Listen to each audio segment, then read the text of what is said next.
Good morning students, how are you?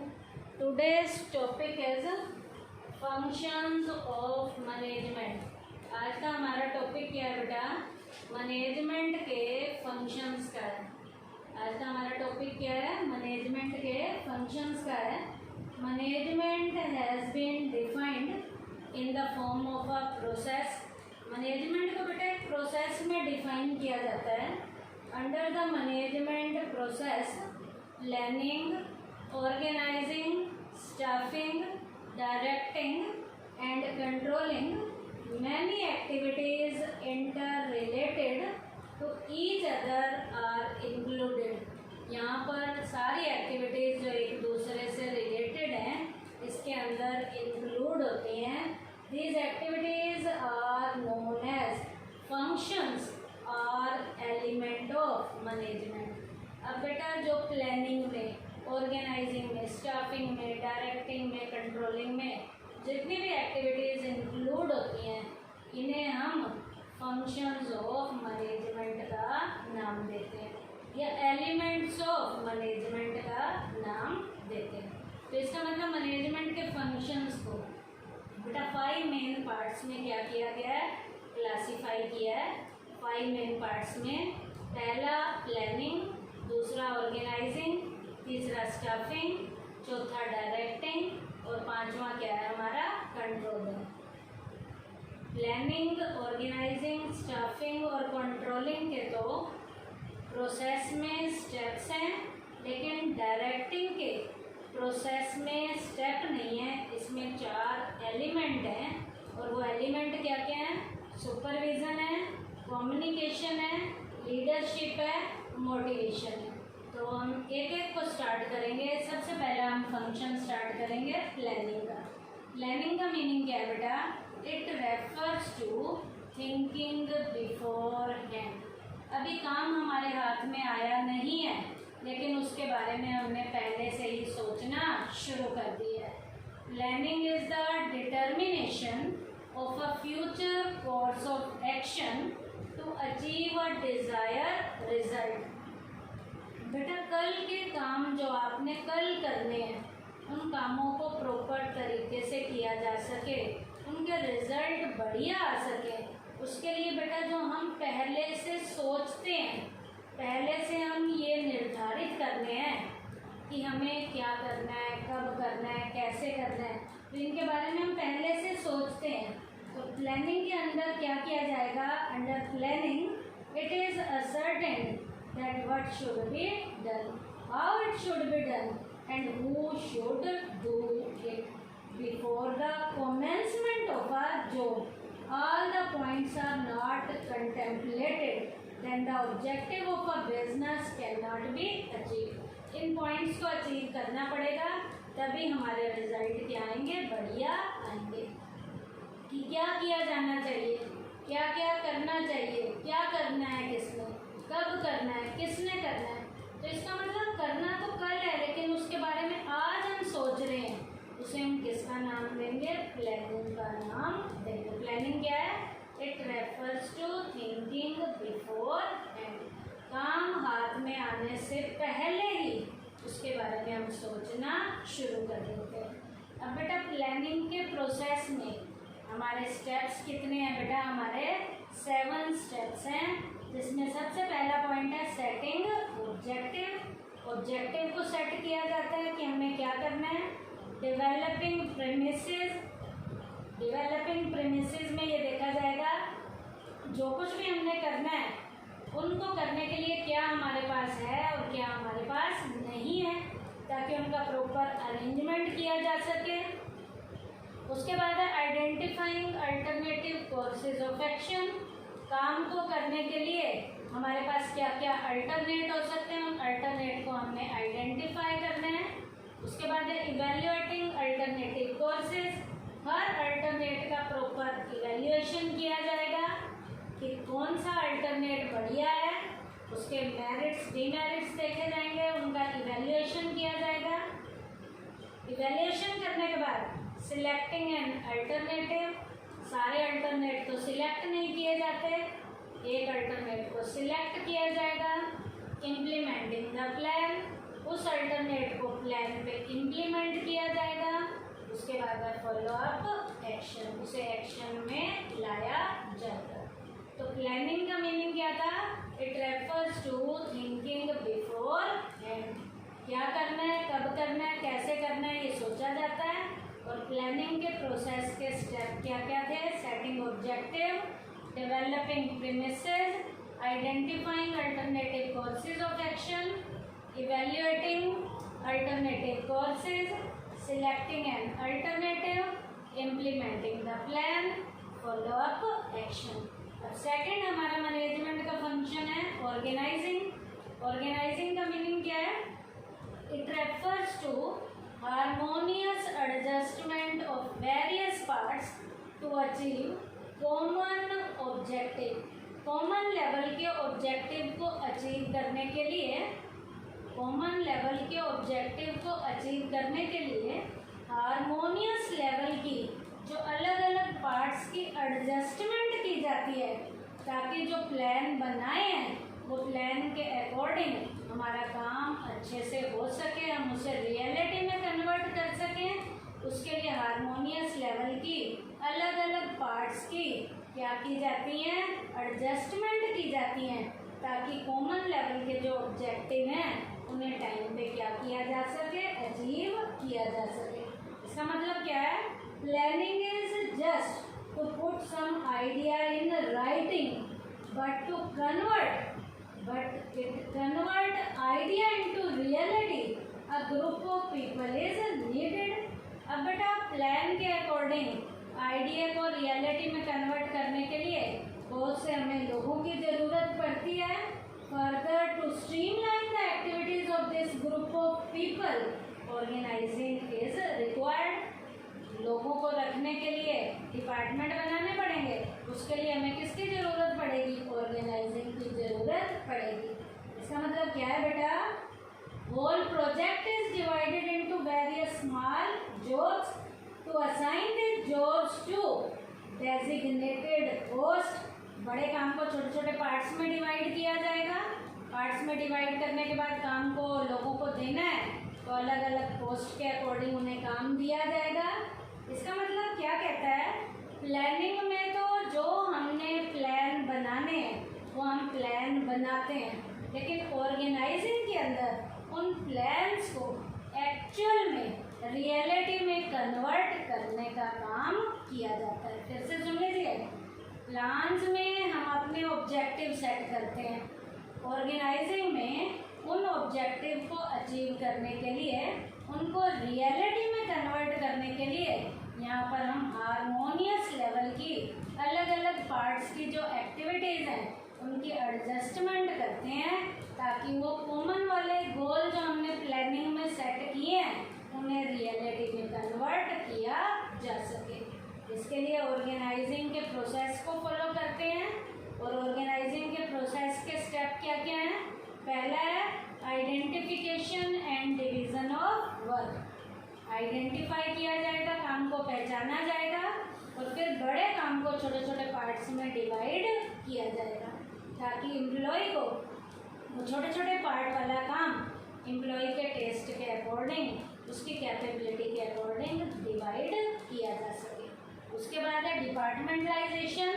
अब बेटा हर काम को करने के अलग अलग डिपार्टमेंट बनाए जाते हैं। प्रोडक्शन के लिए प्रोडक्शन डिपार्टमेंट, सेल के लिए सेल्स डिपार्टमेंट, उसके बाद है personal department, marketing department, finance department, ये अलग अलग डिपार्टमेंट बनाए जाते हैं। उसके बाद है असाइनमेंट ऑफ ड्यूटीज़। डिपार्टमेंट के अकॉर्डिंग अब लोगों को ड्यूटीज़ असाइन की जाती हैं। उसके बाद है एस्टेब्लिशिंग रिपोर्टिंग रिलेशन। अब बेटा उनसे रिपोर्ट मांगी जाएगी कि काम हुआ है या नहीं हुआ।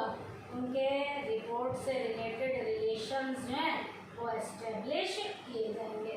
तो ऑर्गेनाइजिंग क्या था? हार्मोनियस लेवल की एडजस्टमेंट है वेरियस पार्ट्स की, ताकि टू अचीव कॉमन ऑब्जेक्टिव, ताकि कॉमन लेवल के ऑब्जेक्टिव को क्या किया जा सके? अचीव किया जा सके। ऑर्गेनाइजिंग के प्रोसेस के स्टेप क्या क्या हैं? Identification and division of work, departmentalisation, assignment of duties, establishing reporting relation. उसके बाद बेटा थर्ड हमारा फंक्शन क्या है, स्टाफिंग। तो अब हम स्टाफिंग करेंगे। स्टाफिंग का मीनिंग क्या है? It refers to filling and keeping filled the post with people. Staffing क्या कहलाता है? खाली पड़ी हुई जितनी भी पोस्ट हैं, खाली पड़ी हुई जितनी भी पोस्ट हैं या जितने लोगों की हमें ज़रूरत है, उन खाली पड़ी हुई पोस्ट पे लोगों को फिल करना, लोगों से भरना हमारा कौन सा प्रोसेस कहलाएगा? स्टाफिंग का प्रोसेस कहलाएगा। कि जो भी पोस्ट हमारे पास पड़ी हुई हैं वो खाली पड़ी हुई हैं, और खाली पड़ी हुई पोस्ट को अब हमने लोगों से क्या करना है? फिल करना है। अब बेटा प्लानिंग में तो प्लान बनाए जाते हैं।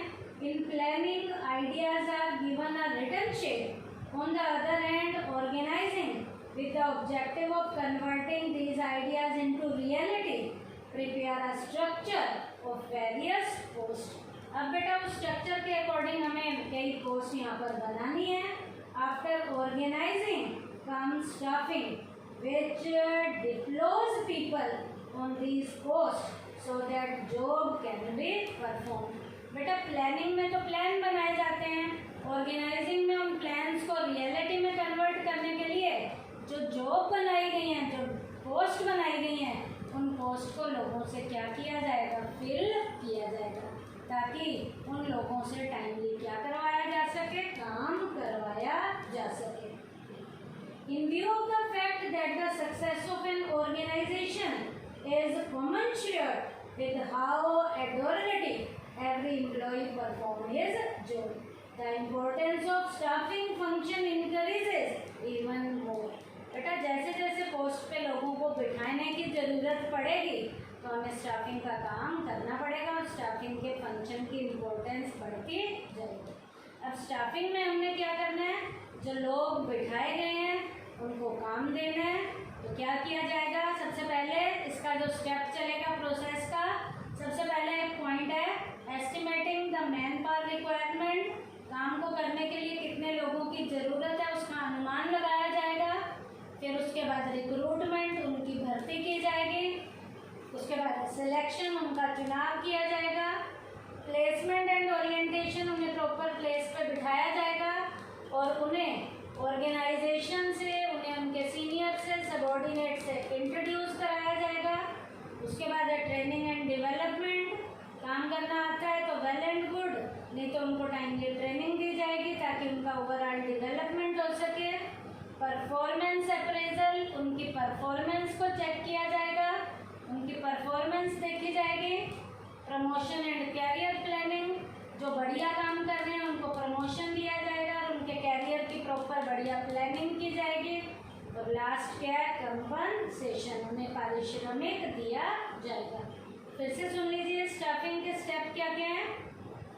फर्स्ट है estimating the man power requirement, next recruitment, next selection, next placement and orientation, next training and development, next performance appraisal, next promotion and career planning और लास्ट है हमारा कंपनसेशन। ये हमारा मैनेजमेंट का थर्ड फंक्शन था जिसका नाम क्या है? स्टाफिंग। अब आइए फोर्थ फंक्शन पे जिसका नाम क्या है? डायरेक्टिंग। डायरेक्टिंग का मीनिंग क्या है? It refers to instructing, guiding, communicating and inspiring people in the organization। Directing में क्या किया जाता है? ऑर्गेनाइजेशन के लोगों को टाइमली इंस्ट्रक्शंस दी जाती हैं, गाइडलाइंस दी जाती हैं, उनके साथ कम्युनिकेट किया जाता है और उन्हें काम को प्रॉपर तरीके से करने के लिए इंस्पायर किया जाता है। इसका मतलब एक ऑर्गेनाइजेशन के लोगों को इंस्ट्रक्शन देने का काम, गाइडलाइंस देने का काम, उनके साथ कम्युनिकेट करने का काम और उन्हें इंस्पायर करने का काम मैनेजमेंट के फोर्थ फंक्शन डायरेक्टिंग के अंदर किया जाता है। इसके अंदर किया जाता है डायरेक्टिंग के अंदर। Under directing following 4 activities are included. Directing के अंदर बेटा 4 एक्टिविटीज को इंक्लूड किया जाता है। पहला है सुपरविजन, दूसरा है कम्युनिकेशन, तीसरा है लीडरशिप और चौथा है मोटिवेशन। अब हम एक एक को करेंगे। पहला एलिमेंट जो है वो क्या है? सुपरविजन। सुपरविजन का मीनिंग क्या है बेटा? It refers to monitor the progress of routine work of one's subordinate and guiding them properly. बेटा रोज के रूटीन के जो सबॉर्डिनेट के वर्क की प्रॉपर उनकी प्रोग्रेस की जो मॉनिटरिंग की जाती है वो किसके अंदर की जाती है? सुपरविजन के अंदर की जाती है। इसका मतलब सुपरविजन क्या है? As an important feature that face to face connect between supervisor and his subordinate is a must. Supervision करने के लिए सुपरवाइजर और उसके सबॉर्डिनेट का फेस टू फेस का कनेक्शन होना जरूरी है, तभी वो उसकी रोज की रूटीन की वर्क की प्रोग्रेस की प्रॉपर तरीके से क्या कर सकता है? मॉनिटरिंग कर सकता है। तो सुपरविजन के काम में सुपरवाइजर को क्या करनी पड़ती है? मॉनिटरिंग करनी पड़ती है। क्या? It refers to monitor the progress of routine work of one's subordinate and guiding them properly. उनके रोज के रूटीन की वर्क की प्रोग्रेस की निगरानी करेगा और निगरानी करने के बाद टाइमली उन्हें प्रॉपर क्या देगा? गाइडलाइंस देगा। तो ये तो था डायरेक्टिंग का फर्स्ट एलिमेंट जिसका नाम क्या है? सुपरविजन। सेकंड है कम्युनिकेशन। कम्युनिकेशन का मीनिंग क्या है? It refers to an art of transferring facts, ideas, feelings et cetera from one person to another and making him understand them. Communication में क्या होता है बेटा? कम्युनिकेशन जो है फैक्ट को, आइडिया को और फीलिंग को ट्रांसफर करने की कला है, जिसमें हम अपने फैक्ट, आइडियाज और फीलिंग को एक व्यक्ति से दूसरे व्यक्ति की तरफ ट्रांसफर करते हैं और जो भी हम ट्रांसफर करते हैं, चाहे वो फैक्ट था, आइडिया था या फीलिंग थी, और उसे अच्छे से समझने की भी हम कोशिश करते हैं। फैक्ट, आइडिया, फीलिंग ट्रांसफर कर दो लेकिन उसे समझो नहीं तो वो कम्युनिकेशन नहीं है। कम्युनिकेशन के लिए प्रॉपर उस मैसेज को हमने अंडरस्टैंड भी करने की कोशिश करनी है, समझने की कोशिश भी करनी है। A manager has to continuously tell his subordinate about what to do. एक मैनेजर अपने सबऑर्डिनेट को हमेशा बताता है क्या करना है, हाउ टू डू कैसे करना है, and when to do various things, क्या क्या काम कब कैसे कैसे करने हैं। Also it is very essential to know their reactions. अब हमारे उस मैनेजर ने उनके रिएक्शन भी देखने हैं। To do all this it becomes essential to develop effective communication facilities. इसके लिए प्रॉपर अफेक्टिव लेवल की कम्युनिकेशन की फैसिलिटीज का होना जरूरी है। तो आइडिया, फैक्ट, फीलिंग को वन पर्सन से अदर पर्सन की ओर ट्रांसफ़र करने में कम्युनिकेशन हमारी हेल्प करता है, और उस मैसेज को जो हमने शिफ्ट किया है उसे अच्छे से समझने की भी हमने यहाँ कोशिश करनी है। तो ये हमारा डायरेक्टिंग का सेकंड एलिमेंट था जिसका नाम हमने क्या है? कम्युनिकेशन बताया। थर्ड है लीडरशिप। लीडरशिप नेतागिरी जिसे कहते हैं। लीडरशिप है क्या? It refers to influencing other in such a manner to do what the leader wants them to do. बेटा दूसरों को इन्फ्लुएंस इस तरीके से किया जाता है लीडरशिप में कि लीडर उनसे जो भी करवाना चाहता है एम्प्लॉय उसके काम को मना नहीं करते, उसके इन्फ्लुएंस में आकर वो उसके काम को कर जाते हैं जो काम भी लीडर उनसे करवाना चाहता है। तो लीडरशिप क्या है? It refers to influencing others in such a manner to do what the leader wants them to do. Leader अपने एम्प्लॉय को इस तरीके से काम के लिए इन्फ्लुएंस करता है कि वो उनसे जो करवाना चाहता है उसके सबऑर्डिनेट उसके काम को कभी भी मना नहीं करते। Leadership plays an important role in directing. Directing में लीडरशिप बहुत इम्पोर्टेंट रोल प्ले करता है। कैसे रोल प्ले करता है? Only through this quality a manager can inculcate trust and zeal among his subordinate. Leadership के जरिए ही एक लीडर जो है अपने सबऑर्डिनेट के ऊपर विश्वास और उमंग की जो फीलिंग है वो भरने में कामयाब हो जाता है। तो ये तो था डायरेक्टिंग का नेक्स्ट एलिमेंट, जिसका नाम क्या है, लीडरशिप। लीडरशिप में क्या किया जाता है, काम करने वाले एम्प्लॉय को इन्फ्लुएंस किया जाता है ताकि वो लीडर उनसे जो करवाना चाहता है वो उनसे करवा ले और एम्प्लॉय लीडर के काम को मना ना करे। उसके बाद डायरेक्टिंग का फोर्थ एलिमेंट है motivation. It refers to that process which excite people to work for attainment of a desire objective. एक डिजायर लेवल के ऑब्जेक्टिव को पूरा करवाने के लिए यहाँ पर लोगों के अंदर एक्साइटमेंट की फीलिंग मोटिवेशन के जरिए भरी जाती है। लोगों के अंदर ऑब्जेक्टिव को पूरा करने के लिए एक्साइटमेंट वाली जो फीलिंग है वो किसके जरिए भरी जाती है, मोटिवेशन के जरिए भरी जाती है। Among the various factors of production, it is only the human factor which is dynamic and provide the mobility to other physical resources. बेटा दूसरे फिजिकल लेवल के रिसोर्सेज को बढ़िया तरीके से काम करवाने में ह्यूमन बीइंग ही हैं जिन्हें टाइमली जो है प्रॉपर तरीके से इस तरीके से मोटिवेशन दिया जाता है कि वो बाकी के रिसोर्सेज का बढ़िया तरीके से यूज करते हैं। If human resource goes static, then other resources automatically turn immobile. और यदि यही रिसोर्स जो है बेटा स्टैटिक हो गया तो बाकी रिसोर्सेज का बढ़िया तरीके से यूज नहीं होगा। तो इस रिसोर्स को जो एज ए ह्यूमन बीइंग है उनमें काम करने के लिए एक्साइटमेंट भरने में मोटिवेशन जो है वर्कर्स पे, एम्प्लॉयज़ पे प्रॉपर तरीके से रोल प्ले करता है। मोटिवेशन में यहाँ एम्प्लॉयज़ को मॉनेटरी इंसेंटिव भी दिए जाते हैं ताकि एम्प्लॉय एक्साइटेड होकर काम करे, और नॉन मॉनेटरी इंसेंटिव भी दिए जाते हैं ताकि वो एम्प्लॉय एक्साइटेड होकर अपने काम को बढ़िया तरीके से परफॉर्म करवाने में अपना प्रॉपर तरीके से जो भी रोल प्ले कर सकता है वो रोल प्ले करे। तो एम्प्लॉय के अंदर, लोगों के अंदर एक्साइटमेंट भरने में मोटिवेशन यहाँ पर रोल प्ले करता है। तो डायरेक्टिंग का प्रोसेस में स्टेप्स नहीं थे, इसके 4 एलिमेंट थे। पहला सुपरविज़न, दूसरा कम्युनिकेशन, तीसरा लीडरशिप और चौथा क्या था, मोटिवेशन। अब आइए मैनेजमेंट का last function, fifth, controlling. Controlling क्या है, it refers to bringing the actual result closer to the desire result.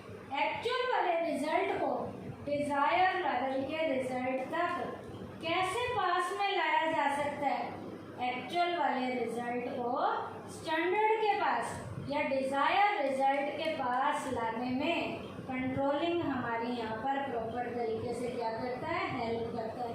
कैसे हेल्प करेगा, क्योंकि यहाँ पर पहले स्टैंडर्ड सेट किए जाएंगे। स्टैंडर्ड को सेट करने के बाद स्टैंडर्ड के अकॉर्डिंग एक्चुअल वाला जो हमारा काम है उसका जो है कंपैरिजन किया जाएगा। पहले स्टैंडर्ड सेट किए जाएंगे, फिर एक्चुअल के साथ कंपेयर करोगे, देखेंगे कोई डेविएशन तो नहीं है। यहाँ पर क्या किया जाता है, check the quality and quantity of the job is in alignment with the predetermined standard. यहाँ पर बेटा एक्चुअल लेवल के काम को स्टैंडर्ड के साथ कंपेयर किया जाता है। जब कंपेयर करेंगे तो क्या देखेंगे, deviations are then checked for by matching actual performance with predetermined standard. Actual level की परफॉर्मेंस को स्टैंडर्ड के साथ यहाँ पर क्या किया जाएगा, कंपेयर किया जाएगा कि कहीं कोई कमी पेशी तो नहीं आ रही है। यदि कमी पेशी आ रही होगी तो क्या लिए जाएंगे, कोरेक्टिव वाले एक्शन लिए जाएंगे। तो कंट्रोलिंग में क्या किया जाता है बेटा, it refers to bringing the actual result closer to the desire result. Actual level के रिजल्ट को डिजायर रिजल्ट के पास में लाने का काम प्रॉपर किसके जरिए किया जाएगा, कंट्रोलिंग के जरिए। क्योंकि यहाँ पर बेटा एक्चुअल रिजल्ट को डिजायर से यदि हमने कंपेयर करना है तो पहले एक स्टैंडर्ड सेट किया जाएगा, फिर उसको एक्चुअल को मापा जाएगा, स्टैंडर्ड के साथ एक्चुअल को कंपेयर किया जाएगा, डेविएशंस देखे जाएंगे ताकि कोरेक्टिव एक्शन लिए जा सके। तो यही जो मैंने अभी बताया ये इसके प्रोसेस के 5 स्टेप्स में है, स्टेप्स ऑफ कंट्रोलिंग में है। क्या, सेटिंग परफॉर्मेंस स्टैंडर्ड, परफॉर्मेंस का स्टैंडर्ड सेट किया जाता है। उसके बाद है measurement of actual performance, actual level की परफॉर्मेंस को मेजर किया जाता है, मापा जाता है। थर्ड है comparison of actual performance with standard, actual performance का स्टैंडर्ड के साथ कंपैरिजन किया जाएगा। उसके बाद एनालाइजिंग डेविएशन, कमी पेशी को देखा जाएगा और यदि कमी पेशी आ रही है तो लास्ट है टेकिंग करेक्टिव एक्शन, ताकि करेक्टिव वाले एक्शन लिए जाएं कि दोबारा से वो कमी पेशी ना हो। तो कंट्रोलिंग के स्टेप के 5 पॉइंट्स फिर से बता रही हूँ। Setting performance standard, measurement of actual performance, comparison of actual performance with standard, analysing deviation, taking corrective action. तो ये हमारा क्या था, मैनेजमेंट का 5th फंक्शन था जिसका नाम क्या था, कंट्रोलिंग। तो आज के टॉपिक में हमने क्या किया बेटा, फंक्शंस ऑफ मैनेजमेंट में, फंक्शंस ऑफ मैनेजमेंट में हमने 5 फंक्शंस किए हैं। प्लानिंग का मीनिंग किया है, प्लानिंग के स्टेप्स किए हैं, setting objective, developing premises, identifying alternative courses of action, evaluating alternative courses, selecting an alternative, implementing the plan, follow up action. उसके बाद ऑर्गेनाइजिंग का मीनिंग किया है, ऑर्गेनाइजिंग के हमने स्टेप किए प्रोसेस के, identification and division of work, departmentalisation, assignment of duties, establishing reporting relation. फिर स्टाफिंग का मीनिंग किया है, स्टाफिंग के प्रोसेस के स्टेप किए हैं, estimating the man power requirement, recruitment, selection, placement and orientation, training and development, performance appraisal, promotion and career planning, compensation. फिर directing का मीनिंग किया है, डायरेक्टिंग के बाद इसके एलिमेंट्स थे, पहला एलिमेंट है सुपरविजन, दूसरा कम्युनिकेशन, तीसरा लीडरशिप, चौथा मोटिवेशन और लास्ट हमने किया फंक्शन कंट्रोलिंग। इसका मीनिंग किया है और इसके 5 steps, setting performance standard, measurement of actual performance, comparison of actual